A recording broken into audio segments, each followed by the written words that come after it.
So, what if the ultimate original sin wasn't actually about a piece of forbidden fruit? Right. Not an apple. Yeah, exactly. What if it wasn't about eating an apple at all, but about hoarding intellectual property? Which is such a wild concept to even think about. It is. And, what if the grand adversary of human history wasn't some monstrous fallen angel, but basically the universe's most elitist data hoarder, just like stubbornly refusing to open source the fundamental code to reality? I mean, it completely reframes our entire understanding of morality, doesn't it? Oh, absolutely. When you shift the battleground from a mythological garden to a literal conflict over the democratization of universal knowledge, the stakes change. It goes from mere obedience to, well, the actual evolution of consciousness. Yeah, it's mind-blowing. So welcome to today's deep dive. We are incredibly excited to have you sitting right here with us as we unpack a text that really fundamentally shatters the usual boundaries between biology, theology, and quantum physics. It really does blur all those lines. It totally does. The document we are exploring today is titled The Degrees of the Absent Divine Spirit, or, in its original Arabic phrasing, and we should mention it was authored by Dr. Khaled Waleed. Yes, Dr. Khaled Waleed. And throughout our conversation today, we are going to refer to it as his great existential document. Because, honestly, great and existential are kind of the only words that capture the sheer scale of what he is proposing here. It is a massive undertaking. I mean, Dr. Waleed is essentially offering a complete structural reinterpretation of existence. He takes these incredibly ancient orthodox narratives, stories that billions of people know by heart, and he just strips away all the mysticism. Right, the magic is gone. Exactly. He replaces the magic with this highly intricate, almost mechanical framework of cosmic law, energy systems, and literal biological upgrades. It's so mechanical. But before we take a single step further into this labyrinth, it's really important that we set some ground rules for you, our listener. Very important. Yeah, because everything we are going to discuss today, every theory, the color-coded matrices of the soul, the concepts of human evolution, the incredibly specific geographical mapping of the Middle East we'll get into, and the very deliberate theological classifications. All of this is exclusively the work, the thought, and the pen of Dr. Khaled Waleed. That is such a vital context for this deep dive. We are essentially just walking you through his specific conceptual architecture. We're just the guides. Right. We are exploring his matrix of the stages of creation and spirit exactly as he laid it out in his work. Think of us as your impartial tour guides walking you through his museum of thought. And to be completely transparent with you, some of the exhibits in this museum contain highly specific and potentially politically or religiously charged theological classifications. Which is expected with a text like this. Exactly. For instance, Dr. Waleed outlines a cosmic hierarchy that makes very definitive structural categorizations regarding what he terms the ancient Israeli lineage and the Arab lineage. Right. And we want to explicitly state right now that we are not here to endorse, adopt, or, take sides on any of these viewpoints or classifications. Our mission is simply to report on his text. Yes, to show you the exact labels he put on these concepts and to help you understand the internal logic of the profound esoteric reinterpretation he is proposing. Exactly. Our job isn't to judge the blueprint, right? Our job is to show you how he built the house. Right, exactly. You just need to look at the what, the how, and the why of his specific structural reality. So with our mission clearly defined, let's open the front door of that house. I want to start with a concept that immediately grabbed me when I first read Dr. Waleed's notes. No, the energy systems. Yes, because we usually think of the soul or the animating force of a living thing as this poetic, undefinable mist. Right, like a ghost. Exactly. But Dr. Waleed establishes a foundational rule right out of the gate. He says the force that makes you alive operates exactly like physics. Sure. He writes that every living creature consists of a material vessel, the biological body, and an animating energy that he calls the Jane. Yes, the Jane energy. Yeah. Asexy. And this is really where Dr. Waleed begins his complete overhaul of biology. Okay, so how does he define the body then? Well, in his framework, the physical body, which he refers to broadly as Alanson, or the human material vessel, is essentially just an empty container. Like just meat and bones. Yeah, literally a lump of clay. It requires a dual energy system to become a living, breathing, functioning entity. And he doesn't just call it a soul and leave it at that. Right, he gets way more technical. Way more. He divides this Jane energy into two very specific, distinct forces of physics. And this is the part that blew my mind. He divides it into magnetism and electricity. He does. He argues that the Jane is a composite. First, you have the magnetic energy. Okay. He equates this magnetic force with the self, or the nafs, and he associates this specifically with the angel Michael, or Michael. Michael, right. Then you have the electrical energy, which he defines as the spirit, or the Ruh. And that one is Gabriel. Yes, he associates this electrical spark with the angel Gabriel, or Jibril. According to Dr. Waleed's text, this electrical spirit is breathed into the biological creature as the literal tool of creation. Okay, I really want to make sure I'm visualizing this correctly, because mapping angelic beings to electromagnetism is a huge leap. It is a massive leap. So let me try an analogy on you. Tell me if this works for you listening at home. Is this essentially like building a computer? Okay, let's hear it. So the physical body, the mud, the biological cells, the bone structure, that's the hardware. It's the casing and the motherboard. Right, the Alanson. Right, but a motherboard doesn't do anything without data storage and power. So is the magnetic energy, the self associated with Michael, basically the localized hard drive, like the thing holding the localized data of who you are? I see where you're going, but we need to be a little careful with the hard drive analogy. Oh, really? Why? Well, a hard drive is just static storage. It just sits there holding files. Dr. Waleed describes this magnetic nafs as something highly dynamic. Okay, so more active. Yeah, think of magnetism in literal physics. Yeah. It's about attraction, repulsion, and maintaining a cohesive field. Oh, like a magnetic field pulling things together. Exactly. So the magnetic self isn't just storing your memories. It is the active electromagnetic containment field that holds your specific identity together. Wow, okay. It dictates your earthly desires, what you are drawn to, what you repel. It's your localized gravity. Ah, okay. I get it. So it's less like a hard drive and more like the magnetic field of a planet, keeping the atmosphere from just floating off into the void. That's a much better way to put it. It's the internal drive that keeps the biological vessel cohesive. Exactly. It's the tether. And then the electrical energy, the spirit, or Ruh, associated with Gabriel, that acts as the power supply. Yes, the literal spark. It's the raw, crackling electricity coming from the universal cosmic grid that actually boots the system up. Because without that electrical spirit breathed into it, the magnetic field has no power. Right. And the physical hardware is just an inert lump of mud. That is precisely the mechanism he is describing.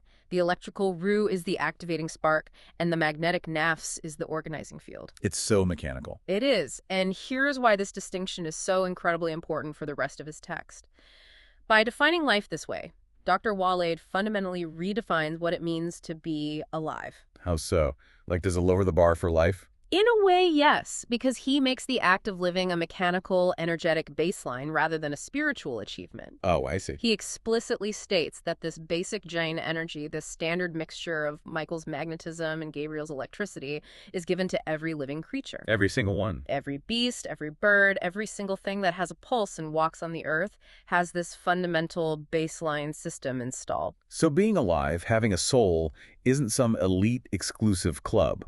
No, not at all. It's just the minimum system requirement to exist in the physical universe. Exactly. It completely strips away the romanticism we usually attach to the idea of possessing a soul. Yeah, we usually think of it as this beautiful, divine gift that makes us special. But in Dr. Waleed's framework, having a physical vessel running on magnetic and electrical energy is standard issue. It's just the factory setting. The factory setting. I love that. And understanding this baseline is absolutely critical because it sets the stage for how he diagnoses the great cosmic failure of early human evolution. Okay, so if the baseline biological human was essentially a prototype running on factory settings, how did the creator engineer the next version?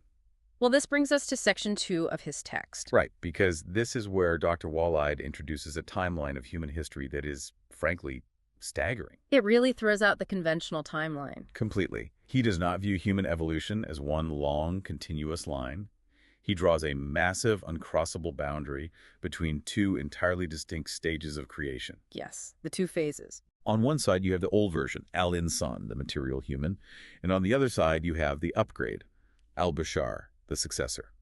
This is one of the most structurally complex and fascinating parts of the great existential document. Dr. Waleed looks at the ancient texts and determines that we are conflating two completely different eras and two completely different species. Two different species. Let's dig into phase one, the old version, al-insan. Okay. According to Dr. Waleed, this was that first material vessel created from mud and clay, running purely on that basic Joan energy we just talked about. The factory settings. Right. But the way he describes the biological propagation of this early species is wild, like truly wild. He introduces a massive prehistoric era of parthenogenesis. Yes. Parthenogenesis, which, just to clarify for biology terms, is essentially virgin birth or reproduction without male fertilization. Right, like some reptiles do today. Exactly.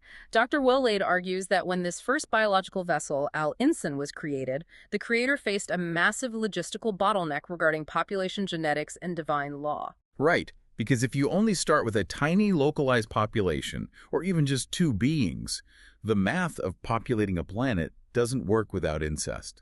It's biologically impossible. And Dr. Waleed points out that divine law, a cosmic rule established even before the physical creation of these beings, strictly prohibited incestuous reproduction. Yes. Mothers could not reproduce with sons, brothers could not reproduce with sisters. It was a hard rule. It's a fascinating way to view theological history. He's essentially treating the Cain and Abel paradox as an engineering problem. An engineering problem, exactly. How do you scale a biological population without violating the pre-existing cosmic legal code against incest? Right.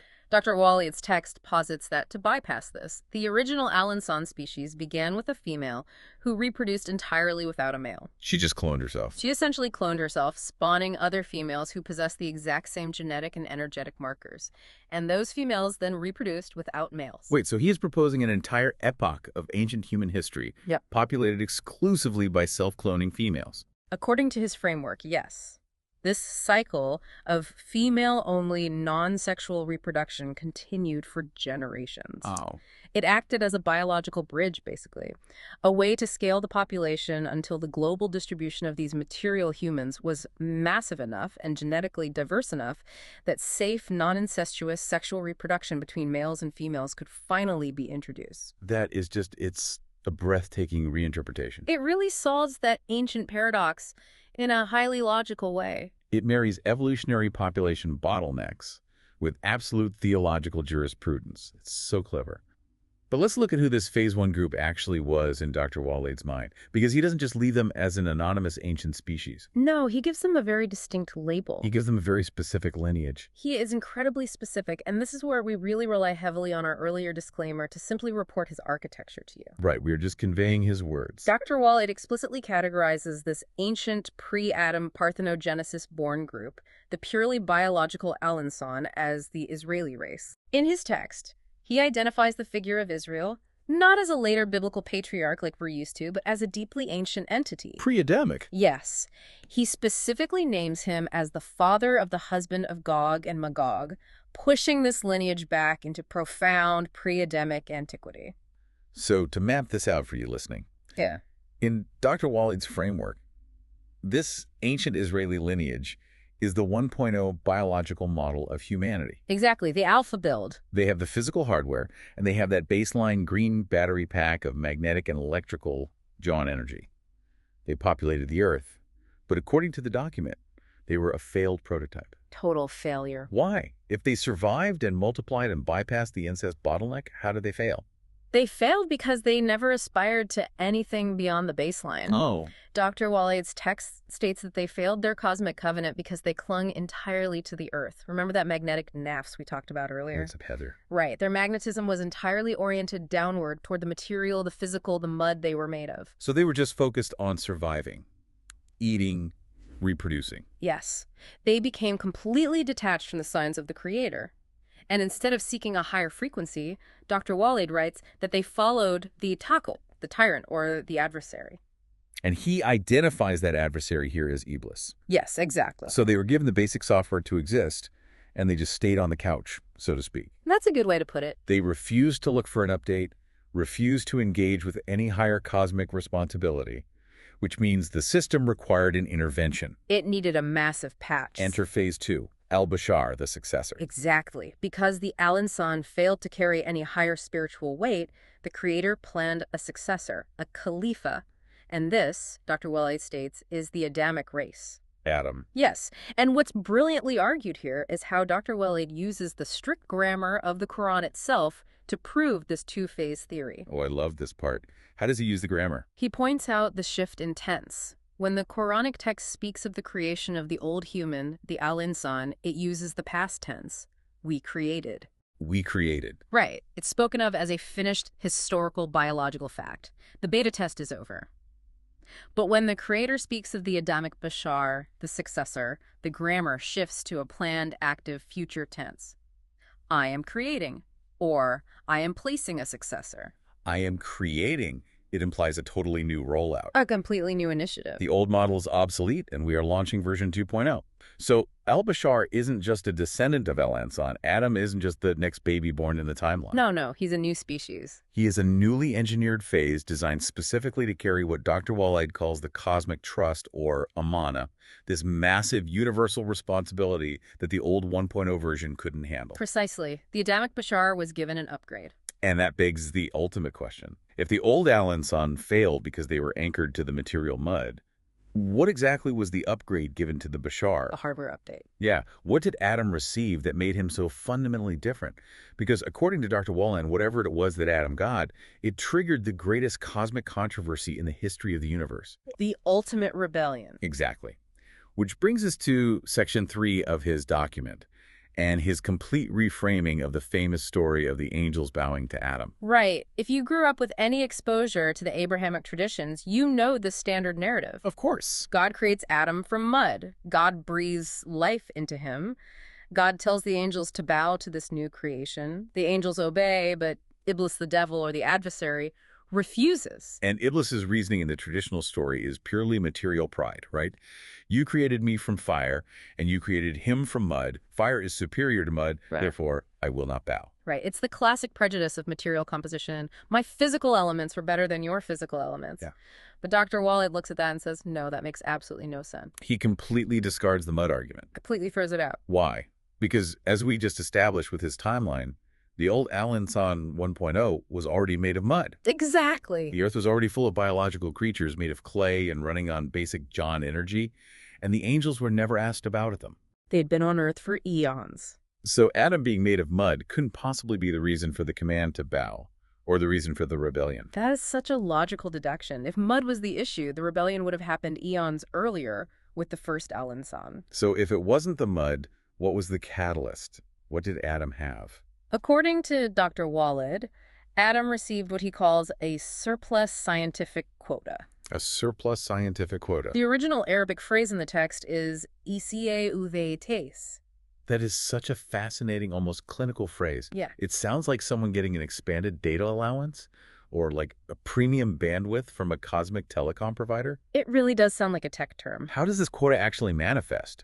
Is it just that Adam was really good at math? Oh, it's far deeper than intellect or calculation. This surplus scientific quota was the installation of an advanced divine operating system. Okay, an OS. Right. The basic Jaman energy allowed you to breathe and walk. But the surplus quota provided the cognitive, spiritual, and structural architecture required to receive full religious revelation. It let him process divine data. Exactly. It was the capacity to comprehend the foundational code of the universe. It allowed Adam to understand the names of all things, meaning the absolute, objective reality of cosmic laws. Wow. It was root access to universal knowledge. And this quota was required because Adam was designed to carry that amana, the trust. And the angels didn't have this? No, the angels didn't have this specific quota. They had specialized, fixed functions. They were programmed to do one thing perfectly. Adam was given a dynamic sovereign capacity to learn and govern. Okay, so Adam is standing there holding the ultimate open source root access code to the universe. Yes. If that's the case, how does Dr. Waleed redefine the command for the angels to bow? Because if we were stripping away the traditional mysticism, what does this sujood, the bowing, actually represent here? Dr. Waleed states very clearly that the command to bow was absolutely not about worship in the traditional religious sense. Right, because you don't worship an operating system. Exactly. He describes the sujood as a military and cognitive acknowledgement. A military and cognitive acknowledgement. Expand on that. Yeah. Like a lower-ranking officer saluting a general. Yes, but specifically acknowledging a superior cognitive clearance. The angels were essentially being ordered by the Creator to serve, to facilitate, and most importantly, to learn from this newly upgraded Adamic species. They were told to be his students. Exactly. The bowing was a formal admission. You possess a scientific and revelatory capacity that we do not.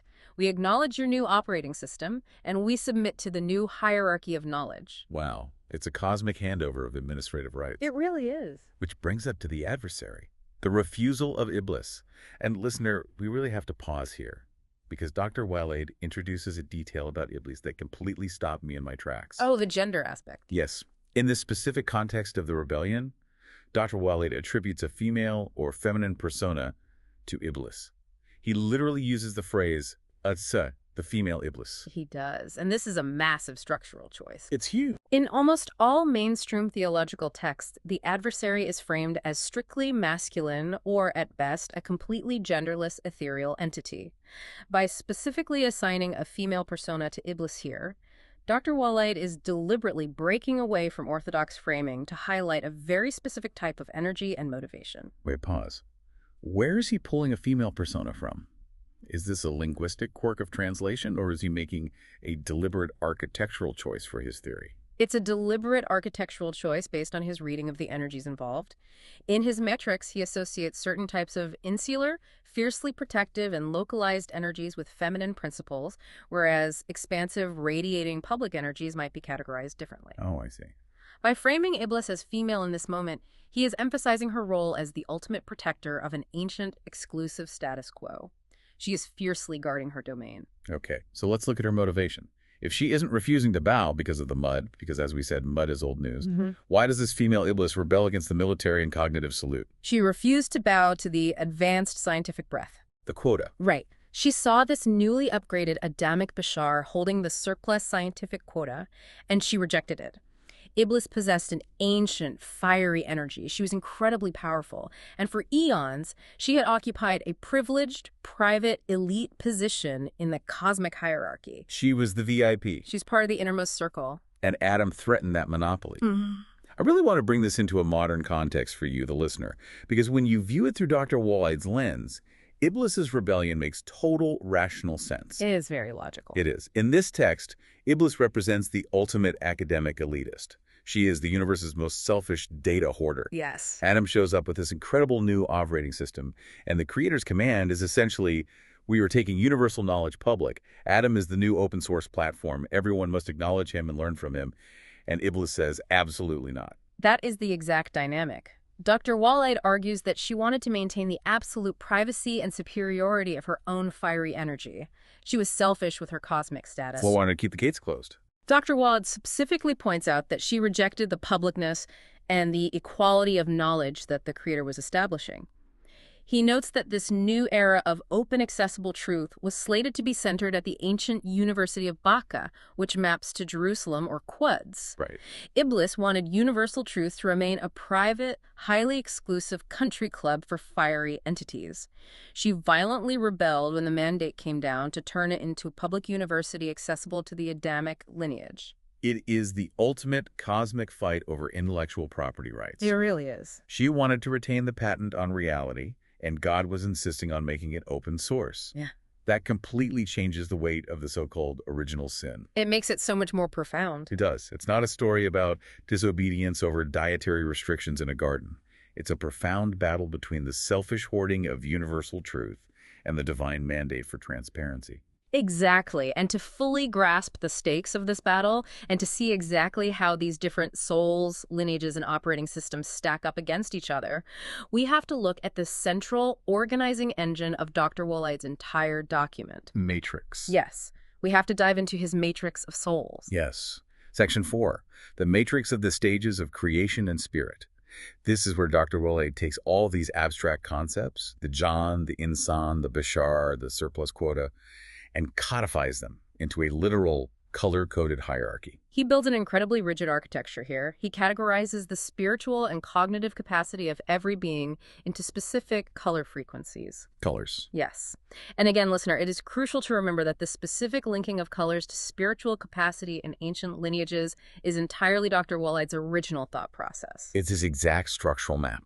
And the most important rule of this matrix, before we even look at the colors, is that in Dr. Waleed's universe, your spiritual level is not a fixed biological fate. Right, it's not locked in at birth. It is a merit-based entitlement. You earn your clearance level based on your capacity to carry that heavy cosmic trust, the amana. So let's break down the 3 tiers he outlines. Let's start at the foundation, the ground floor. Level 1 in Dr. Waleed's matrix is the green spirit. He calls this the spirit of life. This is that baseline green battery pack we talked about earlier. Correct. The green spirit is the fundamental biological energy. It is distributed to absolutely every living creature, every animal, every insect. The factory setting. Exactly. And crucially, Dr. Waleed assigns this green spirit to the old Alanson, that ancient Israeli lineage born of parthenogenesis we discussed. It provides the energy for life, motion, and basic survival. But is not enough to succeed on a cosmic level. No. According to the Matrix, relying solely on this green spirit inevitably results in failure. Because it only powers the physical vessel, it leads the being to cling to the earth, to obsess over material accumulation, and to ignore any higher frequency. You're just a biological machine. Right. It is the minimum required to exist, but it is wholly insufficient for cosmic leadership or carrying the trust. Okay, so if you realize that just surviving isn't enough, what does the upgrade look like? That brings us to level 2. The yellow or orange spirit, which Dr. Waleed calls the spirit of revelation.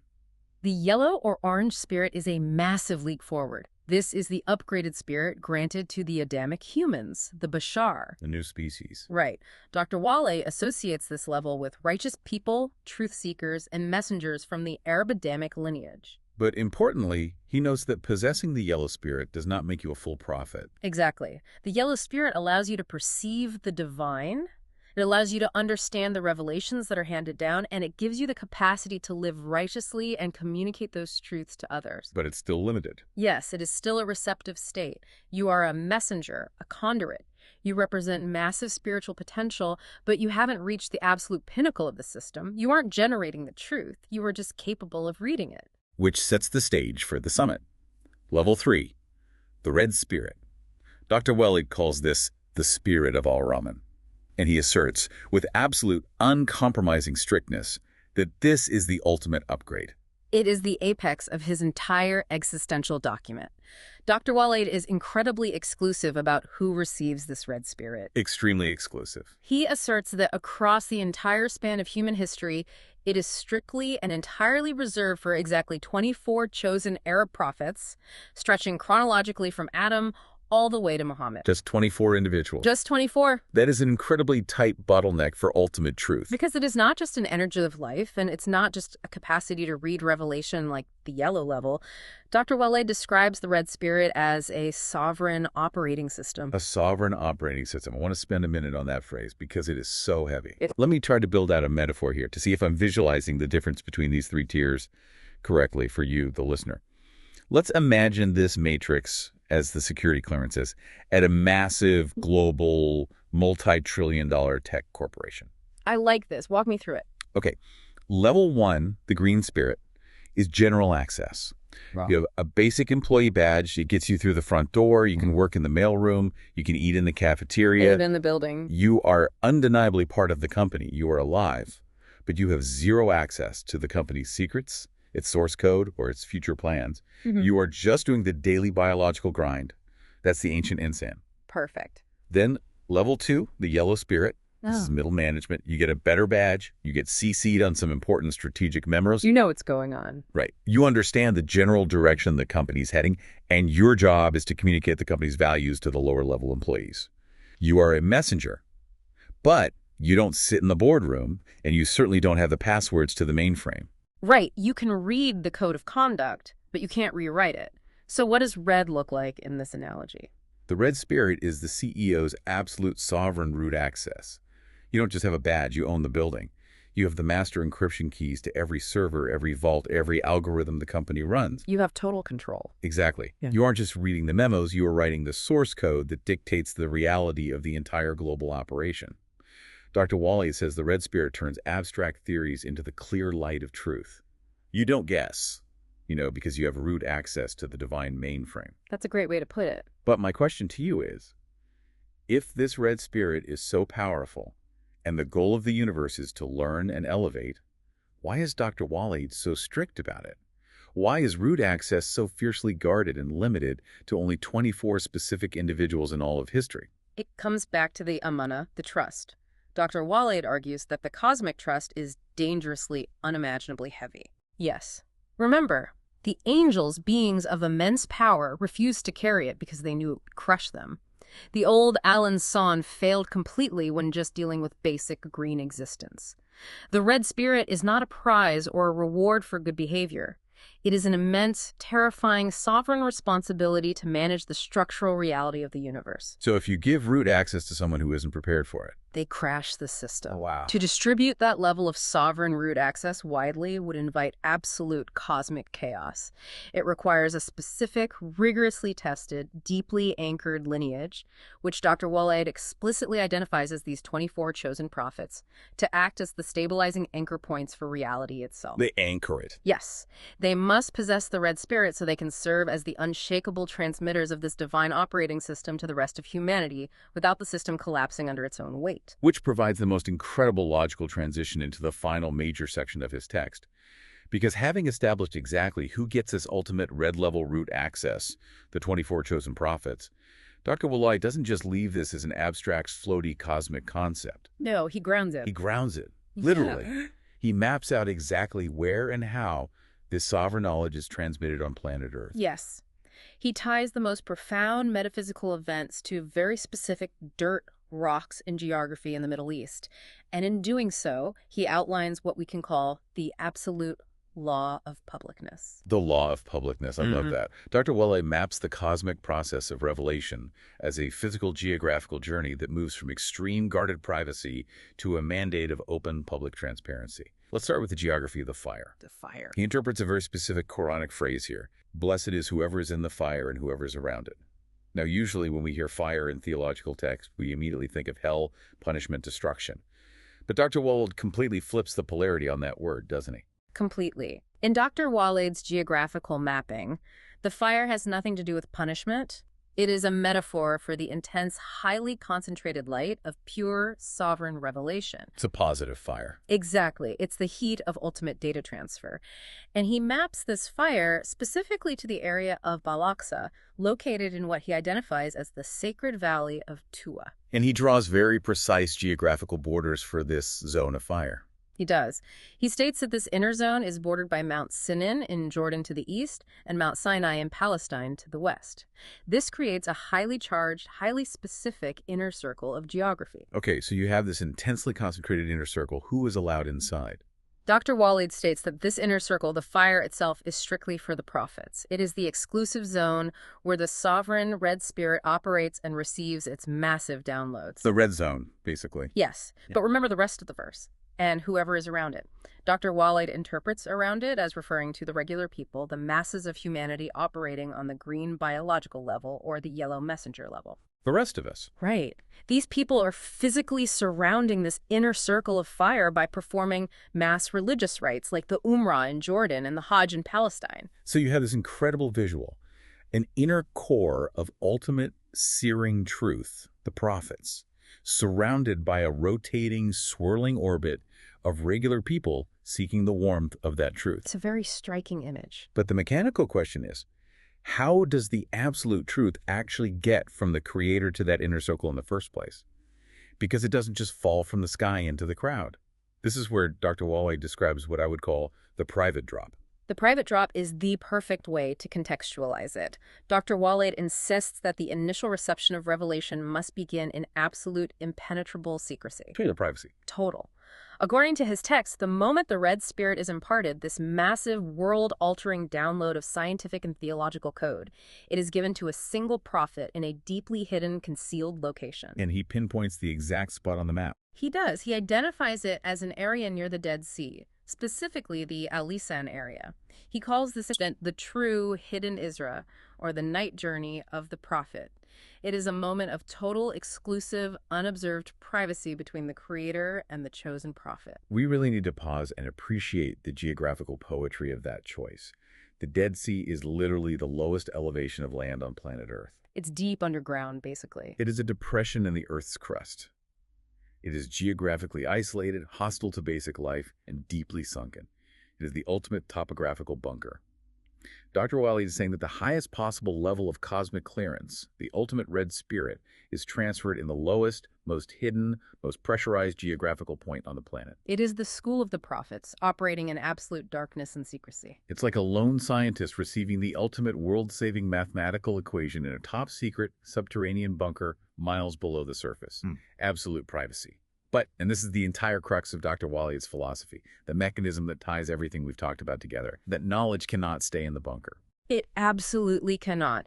And this is where we must highlight Dr. Waleed's ultimate condition for cosmic submission. The knowledge must be made public. It's a rule. It's the absolute rule. The prophet is forbidden from hoarding the red spirit. The moment the download is complete, the prophet is mandated by cosmic law to physically move from that hidden extreme at the Dead Sea and travel to the absolute center of public light. The public square. Yes. The prophet must travel to Al-Mashar al-Haram at the Rock of Baca, which is Quds or Jerusalem. Dr. Waleed refers to this bustling public center as the school of the people. The school of the people. The prophet is required, as the fundamental condition of carrying the trust, to stand in the school of the people and broadcast the clear light of truth to everyone, regardless of whether those people have green, yellow, or red souls. I want you, the listener, to really feel the incredible tension in Dr. Waleed's theory here. Go back to the bunker analogy. Imagine you are that prophet. You have just been given the sovereign operating system of the universe in absolute secrecy. The power of that knowledge is intoxicating. You could easily keep it. Oh, absolutely. You could stay in the bunker, leverage that knowledge, become a living god among men, and rule the world from the shadows. But the cosmic law, the absolute foundational rule of Dr. Waleed's universe, states that the system only functions, the universe only survives, if that knowledge is open-sourced and published for the entire globe to see at the town square in Baca. It demands open source. The mandate is radical transparency. So I have to ask you, how does this law of publicness directly tie back to our earlier discussion about Iblis? Because suddenly her rebellion makes even more sense. It brings the entire great existential document full circle, perfectly locking every piece into place. Think back to the female Iblis. Why did she refuse to bow to Adam's surplus scientific quota? Right. Because she wanted to keep her ancient, fiery knowledge private. She wanted to remain in that esoteric, exclusive school of the prophets forever. She wanted to hoard the data. She wanted to stay in the bunker. She loved the bunker. Exactly. She wanted to stay in the bunker, lock the heavy steel door, and keep the universe's secrets for her own elite class.